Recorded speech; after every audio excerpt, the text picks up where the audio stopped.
We might not all recognize this as an historic find, but it is. The Army Corps of Engineers recently discovered 3 cannons, an anchor, and other materials while dredging the Savannah River. You never know what's going to be under the surface. Andrea Farmer is an archaeologist with the Corps of Engineers Savannah District. She says the artifacts are pre-Civil War, dating back as far as 1770. The cannons might have been pushed from a ship. Or they could be a part of a wreck that could potentially, in part, be still intact at the bottom of the Savannah River. The dredging, we wanted to ensure that it was stopped just so that if there is an intact vessel or site down there, that we did not disturb it any further.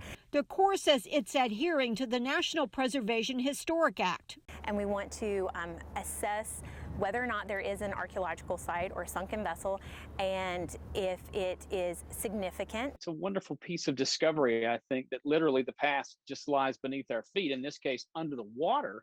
Dr. Stan Deaton with the Georgia Historical Society reminds us that Georgia does have an old history that dates back to the earliest days of the Republic. Literally, the event that dredged these things up is something that we would think of as progress, right? We're dredging the river to let ever larger ships come in.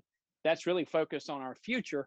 And yet we have to pause a moment to take note of the past with something like this. The Corps promising it will do more work to determine whether there are additional artifacts. Until they find out, the site will be preserved. To ensure that we're doing our due diligence to protect the site and gather more information about it. Joanne Merrigan, WSAV News 3 on your side.